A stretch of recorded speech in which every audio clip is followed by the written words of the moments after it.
Kapayapaan at pag-ibig ang sumatin mga kapatid sa mapagpalang araw sa ating lahat. Ito nga pala yung part 2 ng ating pag-aaral dito sa Godhead in the Bible and Attributes. Pero sa Biblia, wala hong Trinity na nakasulat. Ang nakasulat ho sa Biblia ay Godhead po. Sabihin, Godhead, ang Ama, ang Anak, at ang Espiritu Santo. Wala hong salitang Trinity. Pero ang Trinity po ay logical at biblical. Meron pong tatlong kapangyarihan, tatlong divine power, na tatlong entity. Ibig sabihin, meron hong Ama, Anak, at Espiritu Santo. Meron po niyan. Kasi tawagin sila ay hindi tayo sa sa dati natin pinag-aralan. Elohim. Sabihin Elohim, plural. Ibig sabihin, plural, more than one. Sabihin, meaning God, Elohim. Sabihin, plural. Singular form, Eloah. Yan. Pero sa Biblia ay iisa lang ang Diyos. Iisa lang ang Diyos. Tawag dyan ay ito pala. Elohim. Yan o. Elohim means plural. Plural. Sige, pupunta tayo doon sa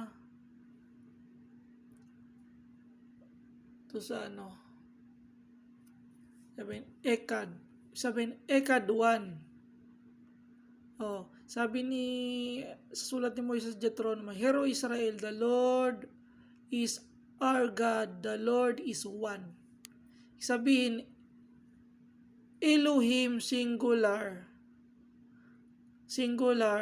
plural. Sabihin Eloah singular, Elohim plural. More than two, pero one. Ay ibig sabihin ay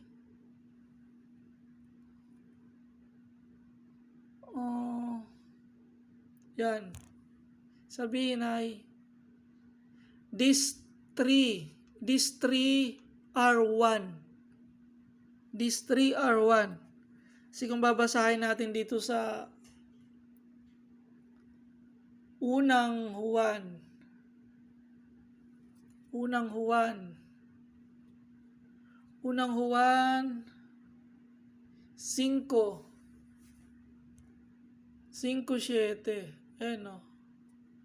Dito sa King James natin babasahin kasi ito yung naunang salin. Sabihin King James by version 1611. Ito yung nakasulat doon. Sabi dito, For there are three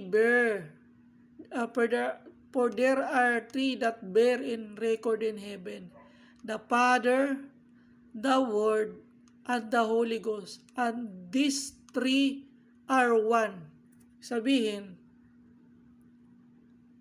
these three are one. Yung Godhead, these three are one. Yan. Yung Father, the Son, and the Spirit. Ibig sabihin, these three are one. Yan. These three are one. Malinaw doon sa binasa natin dito sa 1 John 5:7. For there are three that bear in record in heaven, that the Father, the Son, the Word, and the Holy Ghost, and these three are one. Ayun. Sabi pa doon sa sulat ni Juan, sabi ni Kristo, sabi dito,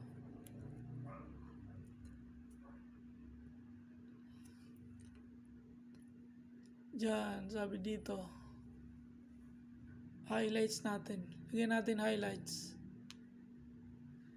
And this is life eternal, that they might know thee, the only true God, and Jesus Christ whom thou hast sent. Sa Tagalog natin basahin. Sabi dito,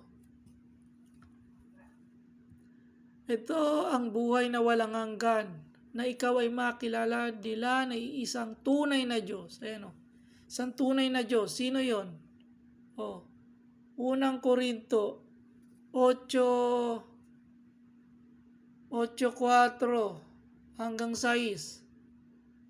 Sabi dito, tungkol nga sa pagkain ng mga bagay na inihain sa mga Diyos-Diyosan na naalaman natin na ang Diyos-Diyosan ay walang kabuluhan sa sanlibutan at walang Diyos liban sa iisa. Ayun o, iisa. Sabi dito, sapagkat bagaman mayroong tinatawag ng mga Diyos, maging sa langit, maging sa lupa, gaya ng maraming Diyos sa maraming Panginoon. Sabi ni Pablo, ngunit sa ganang atin may isang Diyos lamang. Yan, one. Isa, ang Ama na buhat sa Kanya ang lahat ng mga bagay. At tayo sa Kanya ay isa lamang Panginoon si Jesucristo na nasa Panginoon niya ang lahat ng mga bagay at tayo sa pamamagitan niya. Sabi dito, isang Diyos lamang ang Ama. Sabihin, yan. Kasi kung babasahin natin dito sa sinabi ni Kristo sa Marcos, yung kinote niya doon sa Deuteronomy 6:4 dito sa Marcos 12. So, sa Marcos 12:29.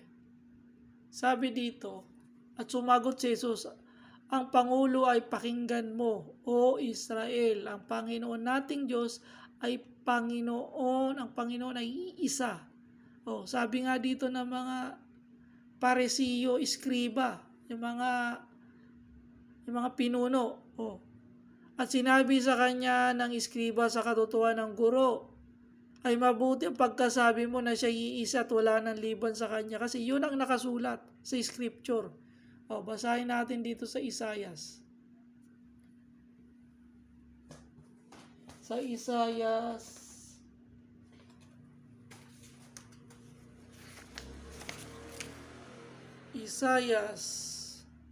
44. Basahin natin sa Isaias 44. Yan. Sabi dito,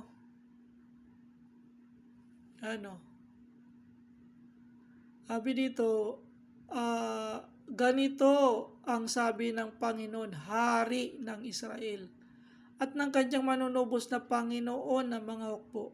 Sabi dito, ang nagsasalita dito, yung Panginoon ng Hari ng Israel at kanyang manunubos. Yung dalawa, yung Panginoon at yung manunubos. Sabi dyan, na Panginoon ang mga hukbo. Ako ang una. Diba doon sa Revelation,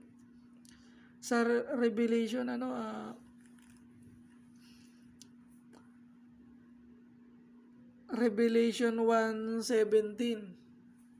Doon sa Revelation 1:17. Pa sinabi ni Kristo, 1:17. Sabi diyan, ako'y ang una at ang huli. Diba? O balik tayo din sa Isaias. Sa Isaias 44.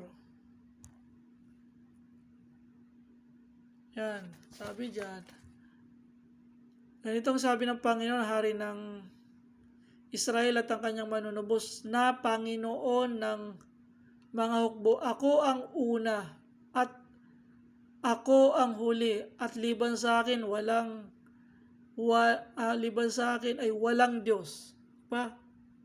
Walang Diyos. Dito sa 8, lagyan natin yan. Huwag kayong mga takot pangilabot man, hindi baga pahayag sa inyo ng una na ipinakalala at kayo'y aking mga saksi, may Diyos baga liban sa akin? Oo, walang malaking bato at ako'y walang nakikilalang iba. Ibig sabihin, Ang Ama, ang Anak, ang Espiritu Santo, these three are one. Yan ang sabi. Walang iba. O, basa ulit tayo dito sa dito sa 45. Dito tayo lalayo, dito pa rin tayo sa Isaias. 45:5. Sabi dito, ako ang Panginoon at walang iba, liban sa aking ay walang Diyos. Aking bibigkisin ka at bagaman hindi mo ako nakikilala. Sabi dyan, upang kanilang maalaman mula sikatan ng araw at mula sa kalunuran na walang iba liban sa akin. Ako ang Panginoon at walang iba. Yan. Diba? Walang iba. O tapos sa 46. Dito pa rin tayo sa 18. Sabi dito, sapagkat ganito sabi ng Panginoon na lumikha ng langit, na siyang Diyos na nag-anyo ng lupa at gumawa niyon, na kanyang itinatag, hindi niya nilikha na sira at kanyang inanyon upang tahanan. Ako ang Panginoon at wala ng iba. Iisa lang ang Diyos, bagaban merong Ama, Anak at Espiritu Santo. Dito pa sa 23. Sabi dito sa 23, ako'y dito sa 21 na lang tayo. Kaya dito 21 tayo mag-umpisa. Kayo'y magpahayag at magsisapit, magsisaguni silang magkakasama. Sinong nagpakilala nito mula ng unang panahon? Sino nagpahayag niya ng unang panahon? Hindi ba ang Panginoon? Sabi diyan, kayo'y magpahayag at magsisapit, magsanggunian, silang magkakasama. Magsanggunian silang magkakasama. Sabihin, magkakasama pala ito. Kasi doon sa sa 48:16, nag-uusap sila Sabi dito, kayo'y magsilapit sa akin, inyong dinggin ito. Mula sa pasimula, hindi ako nagsalita ng lihim. Mula ng panahon na nangyari ito, nandoon ako. Si Kristo yung nagsasalita dito. At ngayon, sinugo ako ng Panginoon Diyos, ng Ama, at ng Kanyang Espiritu. Diba? Sabi dito, ganito ang sabi ng panahon na iyong manunubos, yung si Kristo. Sabi niya, sabi dito, at ngayon, sinugo ako ng Panginoon Diyos at ng Kanyang Espiritu. Meron na talagang, meron ng Ama, Anak at Espiritu Santo. At these three are one. Kaya nga, yan. God the Father, the Son, and the Holy Spirit. Ang anak ay Diyos, ang Holy Spirit ay Diyos. Lahat sila ay may attributes ng all-powerful, all-knowing. Yan nakapangyarihan sa lahat. Everlasting. Almighty. One true God. Diba? One God. One God. Diba? Lahat sila walang hanggan, makapangyarihan. Nasisiyasat ang lahat. Diba? Sabihin, all-powerful ito. Ang Ama, ang Anak, ang Espiritu Santo. Tuloy tayo dun sa sa 45 ni Isaias. Doon sa 23. Kasi dito natin binasa sa Sabi dito, tuloy na tayo dito. Kayo'y magsipayag at magsisapit, magsisanggunian silang magkakasama. Silang magkakasama. Sino nagpakilala nito mula ng unang panahon? Sino nagpayag niya ng una? Hindi ba ang Panginoon? At walang Diyos liban sa akin, isang ganap na Diyos at tagapagligtas, walang liban sa akin. Kayo magsitingin sa akin at kayo mga ligtas sa lahat ng mga wakas ng lupa. Sapagkat ako'y Diyos, walang iba liban sa akin. Ilang beses niya sinabi yan, diba? Walang iba liban sa akin, walang iba liban sa akin. Basa pa tayo dito sa 46:9. 46:9. Sabi dito, at naka-highlight pala ito.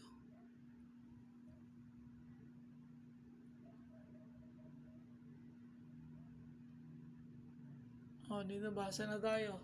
Sabi dito, inyong alalahanin ang dating bagay ng una sapagkat ako'y Diyos, walang iba liban sa akin. Ako'y Diyos at walang gaya ko. Biruin mo yung Ama, Anak at Espiritu Santo ay isa lang pala. Sabihin, doon sa King James Version 16:11.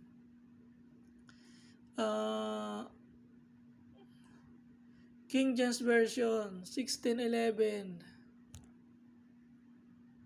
King James Version 16:11.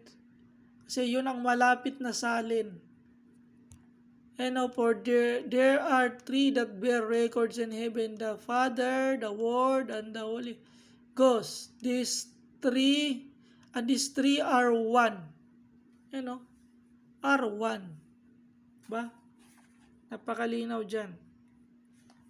These three are one. Dagdagan pa natin. Dito sa unang Timoteo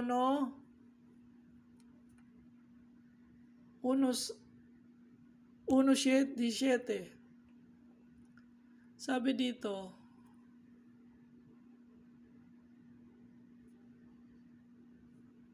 sa 1:17,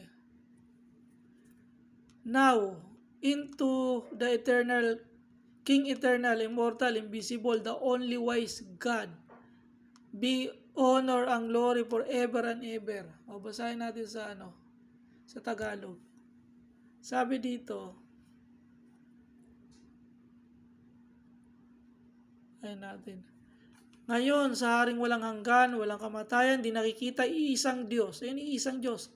At ang kapurihan, kaluwalan, magpakailanman. Siya nawa. Diba? Iisa lang ang Diyos, pero merong Ama, Anak, at Espiritu Santo. Kahit pa ng mga demonyo, nagsisipaniwala na iisang Diyos. Basahin natin dito sa Santiago. Santiago 2:19. Ang mga demonyo naniniwala na iisang Diyos. Pero mo, demonyo naniniwala. Ikaw ay sumasampalataya na iisang Diyos, mabuti ang iyong ginagawa. Ang mga demonyo may nagsisampalataya at nagsisipaninig na nagsisipalatay na iisang Diyos. Yung mga demonyo naniniwala din na iisang Diyos. Wala sa Biblia, dalawa ang Diyos, walang tatlo. Wala Although, si Kristo po ay Diyos din. Si Kristo po ay Diyos din, pero ang Ama at ang Anak ay iisa. 5:20. Sabi dyan, sa makatuwid ay sa kanyang anak na si Jesucristo, ito ang tunay na Diyos at ang buhay na walang hanggan. Ang Ama ay Diyos, ang Anak ay Diyos, ang Espiritu Santo ay Diyos. Sabihin, these three are one. Iisang tunay na Diyos. Iisa lang. Kasi ang Anak galing sa Ama.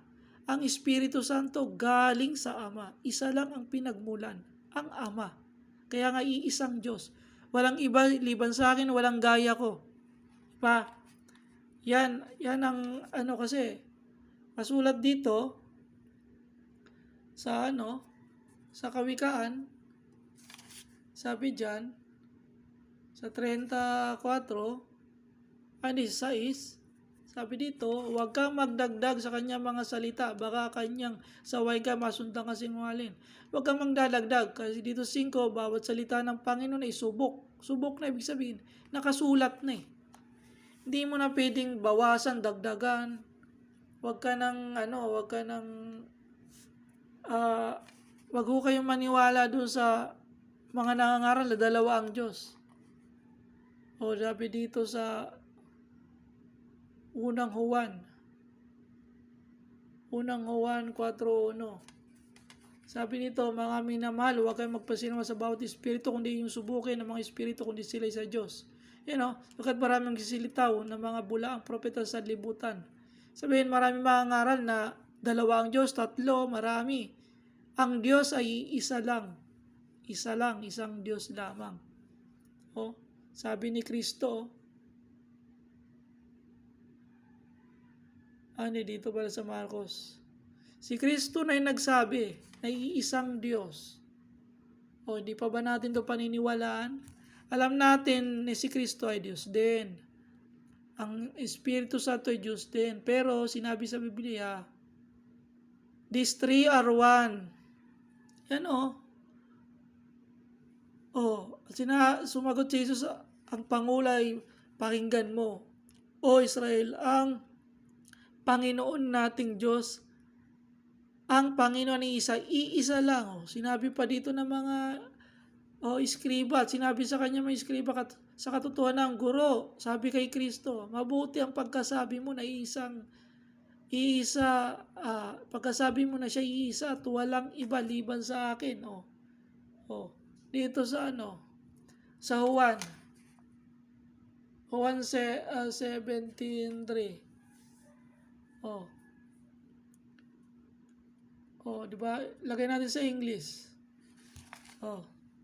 Sabi dito, and this is life eternal, that they might know thee, the only, mayroon pa ba? Only nga only true God. Sabihin, yung Ama, Anak, Espiritu Santo ay isa lang. Sa Biblia, mayroong Ama, Anak, at Espiritu Santo.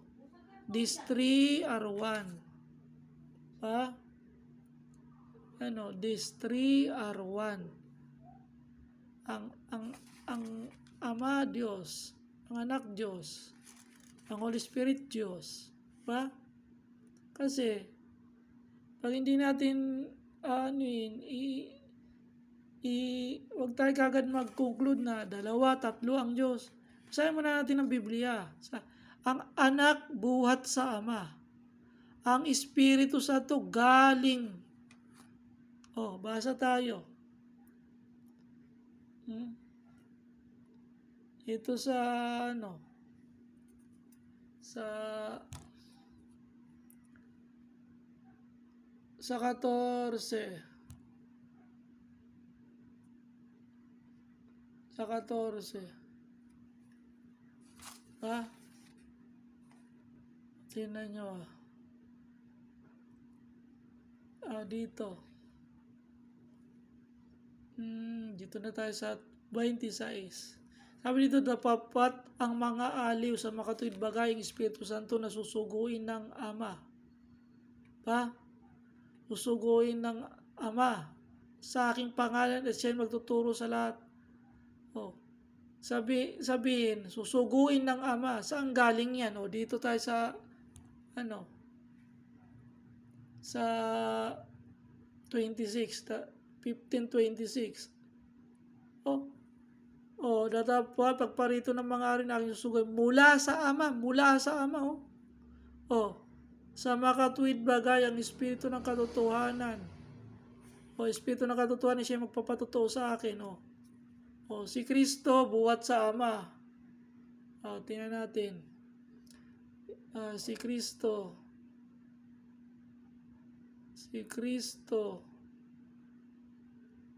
buhat sa Ama. Bible verse.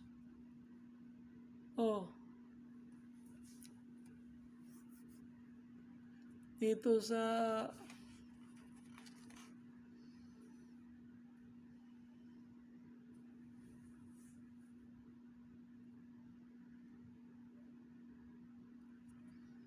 wait lang. Kasi nakalimutan ko yung verse Ito ay buhat sa Ama.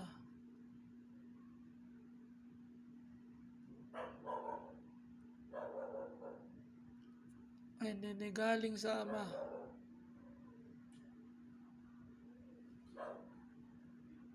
Nakalimutan ko lang yung verse. Yan, dyan pala yun sa ano. Sa John 13:3. Alam mo sabi dito, si Jesus magkatalasay, binigay na ng Ama ang lahat ng mga bagay sa kanyang mga kamay na siya'y nanggaling sa Diyos. Si Kristo, si Jesus, galing sa Diyos. Ganon din yung yung Espiritu Santo.